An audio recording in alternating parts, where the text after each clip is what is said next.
What do the Jazz have to offer? How the NBA draft looks like it's breaking out. Some free agency notes of impact, when Raj's doomsday may come, and the point guard free agents of Darren Williams and Steve Nash. It's all next on the return of Tip-Off. Boom, boom, boom, boom, boom, boom, boom. Newsroom was totally awesome. Boom, boom, boom, boom, boom. Sorkin is a genius. Boom, boom. I don't care if it's about Keith Olbermann or not. That show was brilliant. Boom, boom. Love the idea of recent news events that we get to watch how they cover. Boom, boom, boom, boom, boom, boom, boom, boom, boom. How are you? Nice to be back. Apologize for that trip. Has to happen every now and then. And I will try to overwhelm you with coverage for the next 4 days as we head toward Thursday's draft party at Energy Solutions Arena. Yes, I have my espresso back. I'm right back at where I want to be. I'm all good.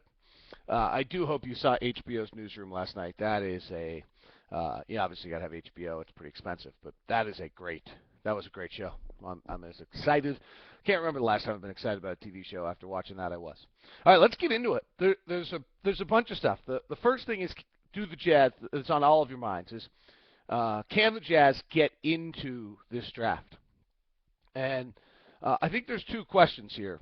And the Jazz are in some really interesting circumstances. Now, the first question that I think everyone's, can they get in a lottery? It's really, can you get in the top 10?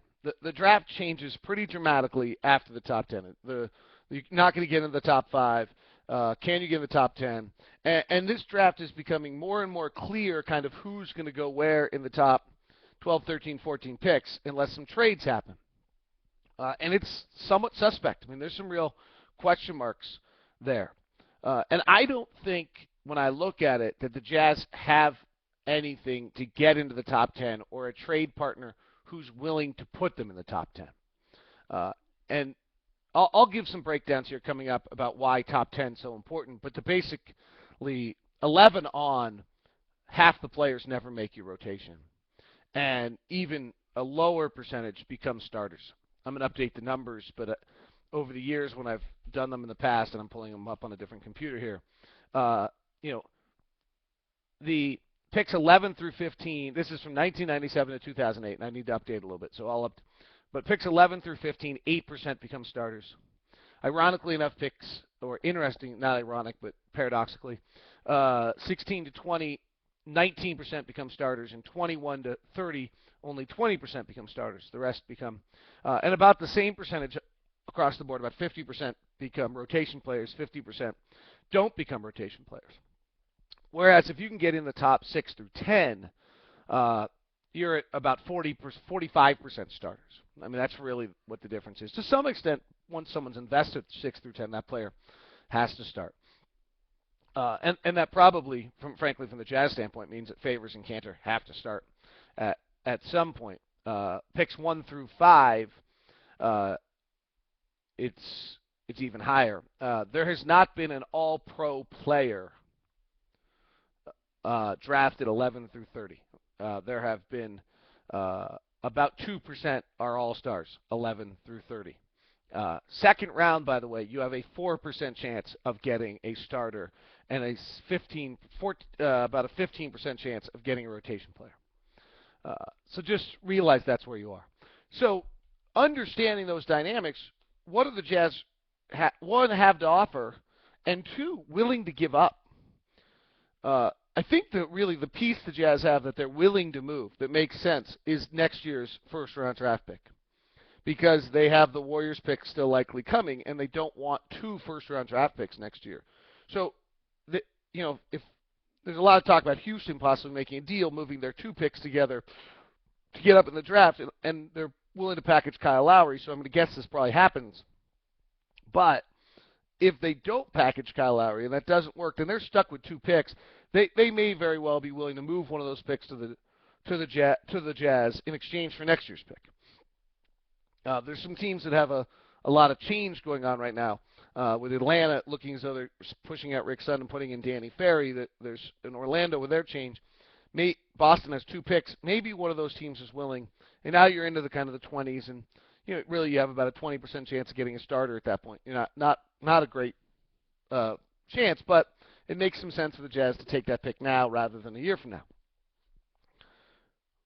But when you suddenly start talking about trading any of the pieces, Raja has no value, but I think the Jazz will be willing to trade him, frankly, and $3 million to pay his salary because the Jazz will be amnestying him in this coming up in the July amnesty period, which is, I think, the 7th through the 14th, 11th through the 17th or something. I have to check that. But there's a date where if you're going to amnesty someone, you have to do it, which means what that truly means for the Jazz, there's a date by which they have to trade Raja Bell if they're going to do it rather than amnesty him.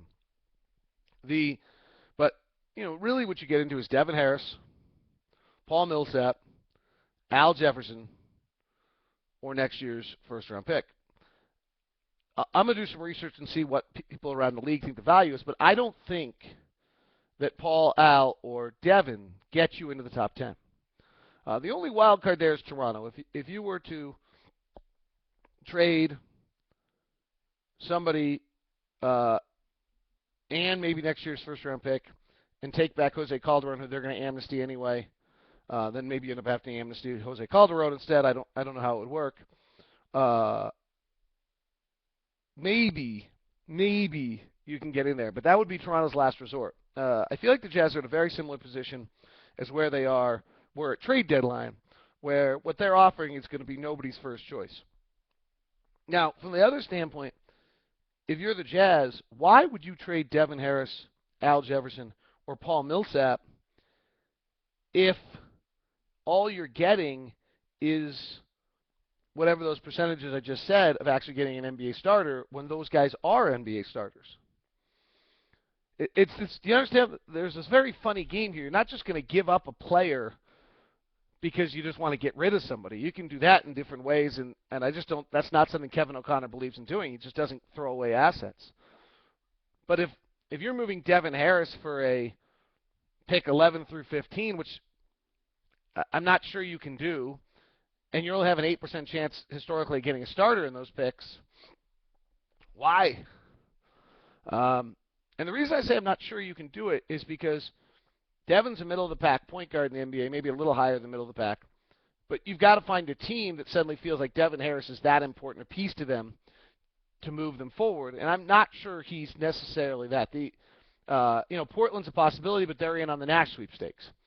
Dallas is a possibility. You need something like that, but they're in on the Darren Williams sweepstakes. So free agency is going to preclude teams from probably committing to Devin Harris when they think they might be able to commit to Kyle, with Kyle Lowry, Goran Dragic, Darren Williams, and Steve Nash out on the board. Regards to Paul Millsap, this guy is a cornerstone to of who you are as an organization, of the way you play the game, of he gets you 16, 17 points. He does a lot of things for you. He's a pretty known asset at this point. And sure, you'd probably like to know whether he's interested in re-signing, and maybe some of those discussions have taken place. I'm not privy to that. But again, I don't think that he gets you in to 7 with Portland or one of the early picks with Portland when they're looking at Andre Drummond and thinking, wow, this guy could be a star, and that excitement of that. Whereas Millsap, to them, they look at their roster and they say, well, we got Aldridge, and what is Paul to them? I don't know if that gets that deal done. Toronto, maybe it gets that deal done, depending how they want to play. Maybe Toronto wants an Al Jefferson to go with Andre Bargnani so they can just absolutely have no defense in that front line. I kind of doubt it. So when you look at and again, you have to really believe that whoever you're going to get, and if you're in the top 10, probably you do believe that, is really, really special. But I'm not sure that once you get out of that, to be trading one of these pieces that you kind of know what they deliver and what they're giving you as a player is going to be able to make it worth your time or worth your while to move one of your pieces. And particularly, I think the other thing is all three of those players from the Jazz standpoint are free agents at the end of the year. So it's not as though you're being relieved from some burden financially if you trade any of those players. So I hope that makes some sense, that there's kind of three things, and they're all, frankly, pointing against the Jazz being able to make a deal into the front part. One, that I'm not sure our players match what anyone has of desire. I'm not sure our players bring enough to the table to wow somebody into making a pick, moving into the top 10? And frankly, to some extent, can you sell it to your fans? And then the third one from our standpoint is I'm not sure there's players in this draft that eventually they'll be that you're certain enough about that you're willing to trade certainties. And at this point, Harris, Millsap, and Jefferson are certainties of who they are at the level they are. They may not be amazing stars, but also the other thing is I think everything about our team changes a little bit when Favors is playing what he's probably playing 35 minutes next year is the key piece in how you evolve around that. And it's probably not entirely clear right now whether Jefferson or Millsap is the better complement to how he's playing.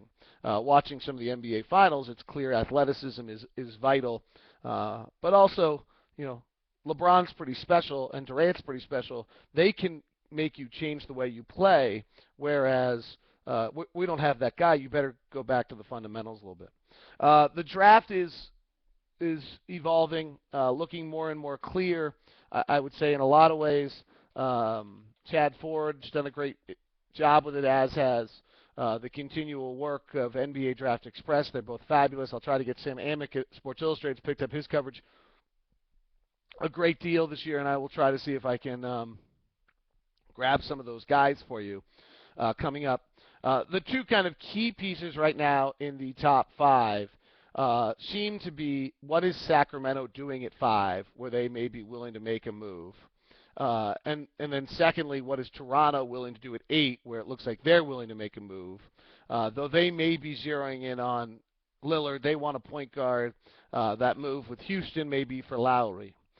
Then from a Jazz standpoint, you start to move in to Houston's at that 14 and 16 if they're willing to move one of those pieces. 17, Dallas might be willing to move.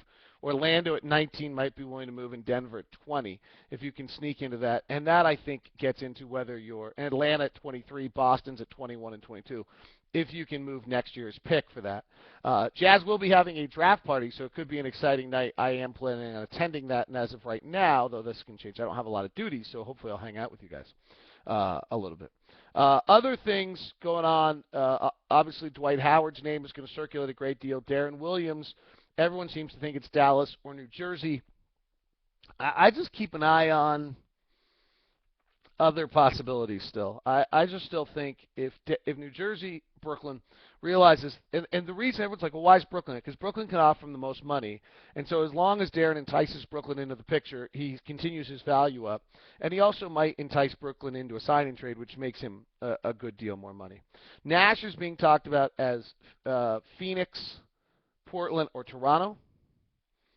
And then, as I mentioned here, Roger's got those dates coming up in Amnesty. Nash is interesting. What is Portland going to do with, again, new general manager, and I think an urgency to win now? They get very interesting here. They end up having to re-sign Nicholas Batum.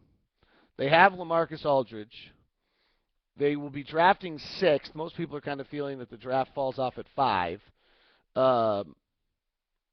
Will they go Drummond at 6? Then they go again at 11. If they take Jeremy Lamb, then I'm not sure what their plan necessarily is with guys like a Wesley Matthews, who maybe becomes a bench player at that point with Batum as your 3. What are they planning to do with the rest of their front court? I think gets a little interesting. I'm sure there's discussions going on. Remember, with the Jazz, it is a different front office than it has been in the past, but I don't think they're planning to keep J.J. Hickson, or at least I don't. I'm kind of, there's mixed reports on whether they're going to pick up that option with Jamal Crawford out and Raymond Felton out.